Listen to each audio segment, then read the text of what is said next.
Salut tout le monde, calmez-vous, j'ai une devinette. C'est quoi la différence entre une femme et une rue? Quand tu te trompes de rue, ta rue elle fait pas la gueule pendant 10 jours. Bah, putain, des blagues sur la voirie. Allez, assez rigolé, je suis pas là pour vous divertir avec des J'avais peur que tu plaisanteries. parles des inondations, mais... J'entends pas, j'ai pas mon casque, ne parle pas pendant la chronique. Assez rigolé. Eh, tu me parles pas comme ça. Arrête, ça suffit, tu es viré, Nagui. Je suis pas là pour vous divertir, donc avec des plaisanteries sur le réseau routier urbain. Je suis là pour l'info, c'est l'heure de ma revue de presse. Et aujourd'hui, on va parler des cons. Ça va te plaire, Daniel. Jingle. Les cons, c'est très très bien. Quand on est con, on peut trouver du travail et être payé pour faire des éditos dans le journal Le Point. Alors, cette semaine, l'édito de Franz-Olivier Gibert était magique. Je cite, la France est soumise aujourd'hui à 2 menaces qui, pour être différentes, n'en mettent pas moins en péril son intégrité. Daesh et la CGT. Po, po, po, drop the mic. Oh, attendez, je reprends le mic. Non, mais moi, je quitte l'humour. Il est bien trop loin dans le game, Gibert. Il a réussi à mettre Daesh et la CGT dans la même phrase. Alors, en plus, moi, ça m'emmerde. Je suis pas un gros fan de la CGT à cause de leurs arrangements avec le gouvernement pour assurer une reconversion sympa quand le patron du syndicat part à la retraite. Mais là, quand t'as quelqu'un qui sort un truc aussi con, t'es bien obligé de réagir. Qu'est-ce qui lui est arrivé au Gibert? C'est à l'accouchement que ça a merdé? Sa mère, elle s'est gourée, elle a jeté le bébé, elle a élevé le placenta? Non mais pour vous dire, il est tellement con, si tous les cons du monde se donnaient la main, Franz-Olivier Gibert, il donnerait les pieds. Non. Bon, alors évidemment... Je m'y attendais un peu en ouvrant le point. Je sais qu'au niveau de l'analyse politique, on est plus proche de Super Picsou géant que du monde diplomatique. Moi, par exemple, si dans des chiottes, je trouve un exemplaire du Point et du PQ, bah, je me torche avec le magazine et je lis le rouleau de PQ. Hein.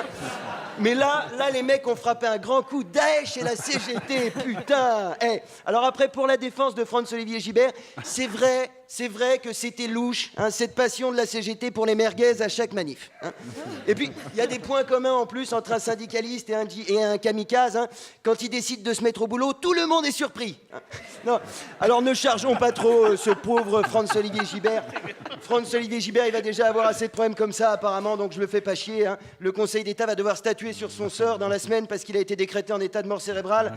Hein. On croise les doigts pour que ça aille plus vite que pour Vincent Lambert. Et on passe à l'actualité en brève. Wouh, les brèves, c'est super.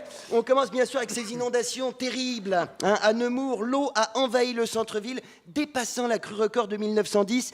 Des images bouleversantes, des maisons inondées, des bateaux dans les rues. Comme c'est triste d'habiter à Nemours.